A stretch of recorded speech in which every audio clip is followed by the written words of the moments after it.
곽거병은 기원전 140년경에 출생해서 117년에 사망했습니다. 나이가 겨우 24살에 요절했어요. 아마 이번에 말씀드리는 주인공들 중에는 가장 짧은 삶을 살았던 사람입니다. 이분은 18세에 종군을 시작해서 딱 6년 동안 전쟁에 종사했습니다. 그리고 흉노정벌에 역사에 없던 공을 세웁니다. 전 중국 역사를 통틀어서 특히 유목기병들과 싸움에서 이런 공을 세운 사람은 그대로 나타나지 않았어요. 사후에 그의 후손들이 한나라의 최고 권력자 가문이 되어서 전한의 정치를 좌지우지하게 합니다. 어떻게 보면 정말 개천에서 용났던 장관, 곽거병의 삶은 무엇이고 그가 어떤 공을 세웠고 그러한 비결이 무엇이었는지 살펴보도록 하겠습니다.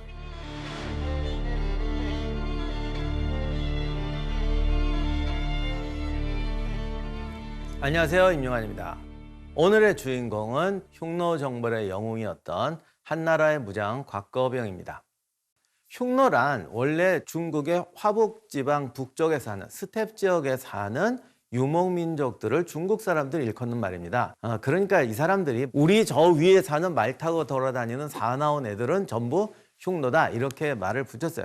사실 흉노라는 뜻도 정확히 모르죠. 그런데 사실은 이 흉노라는 것이 몽고부터 거의 중앙아시아까지 연결되는 스텝 부족이기 때문에 실제로는 인종이 완전히 달라요. 이쪽은 거의 몽고족이고 서쪽으로 가면은 거의 인도 유럽어족으로 됩니다. 지금 여러분들이 서안에 가시면 한무제의 능이 있어요. 거기서 흉노 정벌을 기념하는 뜻으로 말이 흉노 병사를 이렇게 깔아뭉개고 있는 좀 심하긴 해요. 아무리 그렇다도 뭘 저런 거를 조각해 놓냐 싶게 깔아뭉개고 있는 조각이 있는데 그 밑에 깔린 흉노 병사를 보면 몽골계가 아니고 이렇게 눈 크고 수염 이렇게 많이 나와요. 그때는 소그드인이라고 그랬는데 좀 이란, 이라크 사람들 같은 얼굴형을 볼 수가 있습니다. 그래서 굉장히 다양한 종족의 유목민족들이 살고 있었습니다. 그런데 진나라가 이제 중국을 통일하고 만리장성을 쌓으니까 북쪽에 있던 이 유목민족들이 쳐들어오게 됩니다. 제국이 커지면 전쟁이 없어지는 게 아니라 국경선이 넓어지면서 더 많은 적과 만나게 되는데 진한 제국도 마찬가지였죠. 중국은 재미난 게 수도가 국경에 있어요. 이게 우리하고 정말 다른 건데 우리는 나라의 수도가 역사적으로 항상 좀 가운데 좀 국경에서 멀리 떨어져 있어야 우리는 그렇게 생각하는데 중국 역사를 보시면 항상 국경선 코앞에 있습니다. 그러니까 최전선의 수도가 있어요. 가장 대표적인 게 북경하고 서안이죠. 이렇게 있으니까 흉노족 같은 데가 쳐들어오면 순식간에 수도가 함락될 정도로 북방 민족의 위험성이 높습니다. 그러니까 얘들을 어떻게 밀어내자 해서 한나라가 국력을 기울여서 그들과의 전쟁을 벌입니다. 어떤 분은 말합니다. 흉노정벌이야말로 최초의 세계사다. 지구촌의 역사를 바꾼 대사건이었다고 말합니다. 왜? 이때 한나라가 흉노족을 밀어내니까 흉노가 서쪽으로 대이동을 하게 되죠. 그리고 여러분이 아시는 로마 제국을 멸망시키는 훈족이 이게 분명히 흉노라는 발음하고 관련이 있다라고 생각합니다. 물론 시대 차이가 꽤 있고 이때 몰아낸 흉노족이 정말 그 사람들인지 아니면 이렇게 밀리다가 온 건지 그런 것은 정확하진 않지만 아무튼 간에 이 흉노가 서쪽으로 간 것이 훈족의 이동과 게르만족의 이동을 일으키는 최소한 간접적인 원인은 되었다라는 것이 지금의 통설입니다. 그리고 이 게르만족의 대이동을 통해서 서로마 제국이 멸망하고 유럽사가 또 격동적으로 바뀌게 되죠. 아무튼 간에 중국이 통일제국을 만들고 오늘날로 치면 유럽 대륙만한 지역이 하나의 나라로 만들어졌잖아요. 이게 꼭 흉노족이 서쪽으로 가서 세계사적인 게 아니고 어떻게 보면 지구에 이제 아메리카 대륙 빼고 두 대륙이 있는데 하나는 유럽이라는 다양한 쪼개지는 나라로 만들어진 대륙이 만들어지고 한쪽에는 그만한 대륙이 하나의 국가로 만들어지면서 국가체제가 만들어졌다. 이 자체가 사실은 세계사적인 사건이에요. 그래서 하나의 중국, 사실은 그건 중국 사람 입장이고 역사적 관점에서 보면 전 세계에 유례가 없는 중앙집권적 국가체제라는 것, 그리고 그것을 통해서 사상과 제도가 만들어졌다는 점에서 한무제의 흉노정벌은 지구촌적인 대사건으로서 의미가 있습니다. 그러면 이러한 흉노정벌을 국가적 입장에서 또는 전쟁사적 입장에서 어떻게 볼 수 있을지 지금부터 살펴보도록 하겠습니다. 전쟁사적 입장에서 보면 상당히 중요한 게 흉노족과 싸울 때 사실은 흉노로 흉노를 칩니다. 중국의 외교상의 제일 중요한 정책이 이의제의잖아요. 이게 사실은 여기서부터 나와요. 단순히 흉노족을 분열시키는 정도가 아니라 정말로 흉노족을 끌어들여서 흉노족 분대를 가지고 흉노족을 칩니다. 그리고 이걸 하려다 보니까 중요했던 것이 기병전술의 도입이에요. 이 유목기병하고 이 중국 내지에 있는 기병하고 붙으면 상대가 안 돼요. 이게 정확한 통계가 한 번 있는데 중국군이 100여 명의 기병이 어떤 중요 임무를 호위하고 북방 지역에 출동한 적이 있어요. 가고 있는데 저기서 흉노 기병 3명이 나타났습니다. 근데 이쪽 중국 기병도 그래도 화북지방에서 말 타고 다니는 기병이란 말이죠. 그러니까 저기 3명이니까 쟤들 별거 아니네. 그래서 100명을 출동시켰어요. 그랬더니 수명 살아남고 전멸해버립니다. 아무튼 이렇게 되니까 말도 받아들이고 기병 전술도 받아들여야겠다. 그래서 북방 민족의 기병 전술을 수입하게 됩니다. 그리고 이제 굉장히 중요한 걸 하나 하는데 이런 대규모 전쟁을 하려니까 인재들이 필요하잖아요. 전쟁이라는 건 정말 목숨을 내거는 싸움이기 때문에 뭔가 내가 이거를 통해서 해보겠다는 진취적이고 용감한 인재들이 필요합니다.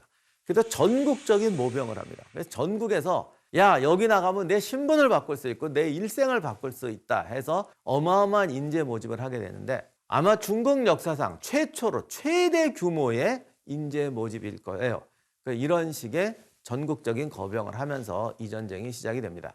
이렇게 재정도 준비하고 기병 전술도 받아들이고 의욕적인 병사들까지 모았어요. 우리가 흔히 말할 땐 구슬이 선말에도 꿰야 된다. 그걸 꿰는 몫이 곽거병인데 그럼 곽거병은 뭘 해야 되느냐? 이들이 침공해오는 흉노족과 싸우는 게 아니고 치고 나가서 흉노족의 근거지를 저 멀리 밀어버리는 작전이거든요. 이렇게 되니까 지금까지 전 세계에서 아무도 깨트려 본 적이 없는 스텝 기병을 스텝 지역에 가서 깨트려야 되는 거죠. 그러니까 다시 말하면 스텝 기병의 전술로 파괴해야 되는 겁니다. 지난 시간에 전쟁의 전술이란 뭐냐? 내가 유리한 지역에서 불러들여서 싸우는 거라고 말씀드렸어요. 이 한나라 흉노족물은 적진에 들어가서 적의 전술로 싸워야 되는 거예요. 그러면 어떻게 이깁니까? 거기가 내 홈그라운드가 돼야 돼요. 내가 그것이 홈그라운드일 것처럼 싸울 수 있는 군사적 기술과 전술과 모든 것을 갖춰야 되는 것이죠. 그래서 이게 전쟁사에 없던 새로운 도전입니다.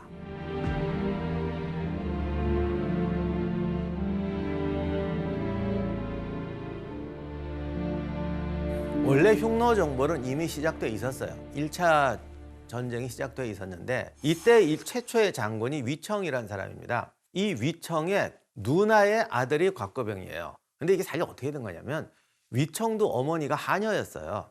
근데 어쩌어쩌 하다가 한무제의 후궁이 됐다가 왕비가 됩니다. 그런데 한나라는 지금하고 달라서 철저한 친족주의입니다. 황후의 오빠나 남동생을 대장군으로 삼아서 요즘식으로 하면 수도의 군대를 장악하게 만듭니다.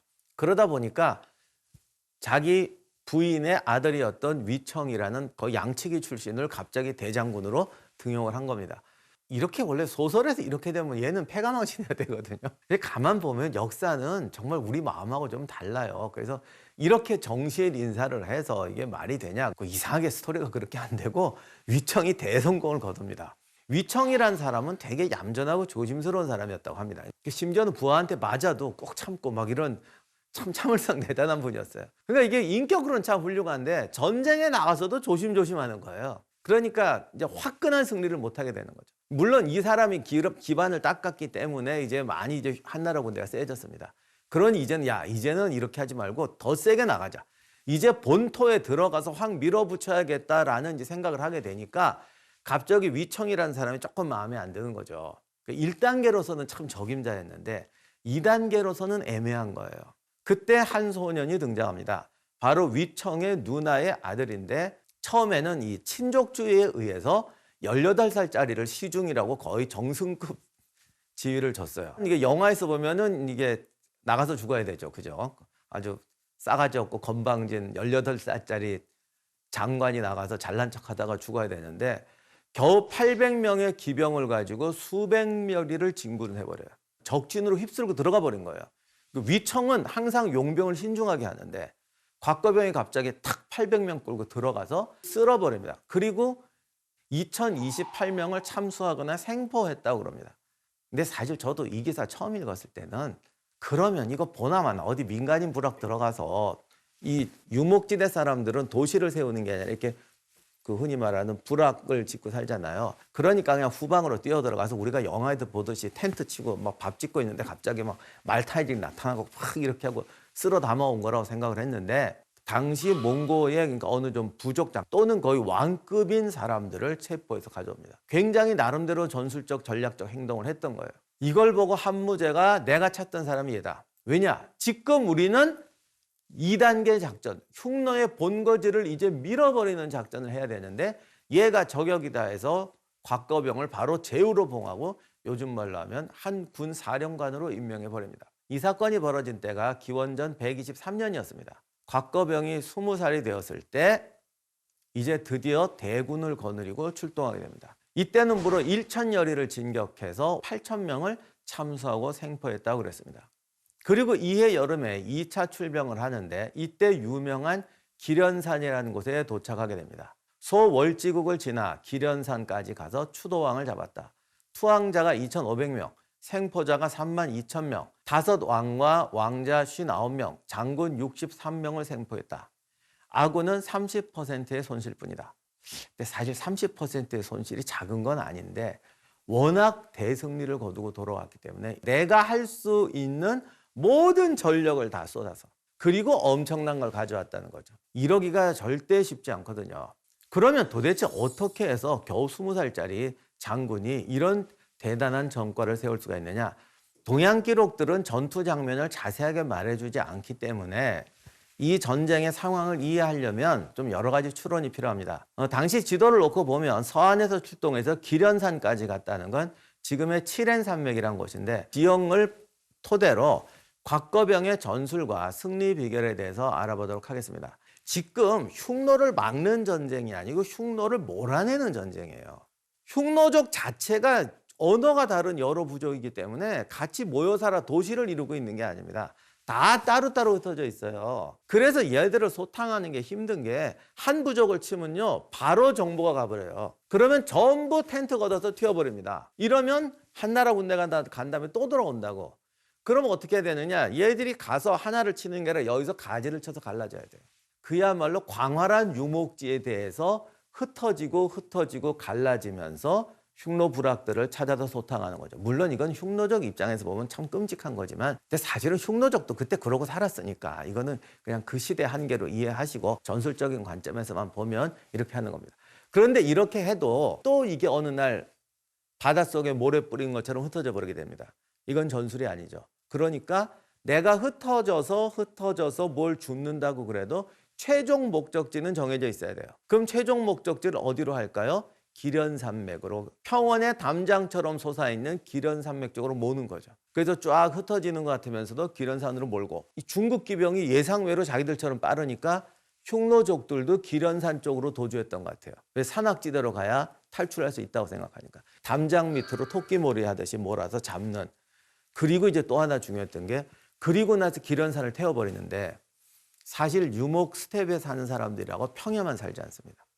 산비탈이 있어야 양이라든가 또 이런 걸 키울 수가 있거든요. 기련산 쪽에 그 산지를 또 태워버리니까 쉽게 말하면 평야에서 나는 소산도 다 없어지고 산에서 나는 소산도 다 없어지고 특히 가축대가 없어져서 얘들이 살 수가 없어서 이제 멀리 이주해 갔다라는 말이 있는데 이 전술은 광활한 스텝지대에서 우회하고 우회하면서 한 곳으로 몰아가는 굉장히 노련한 기병 전술과 용기가 필요한 겁니다. 이거는 지금까지 모든 스텝 민족의 전의 특허였어요.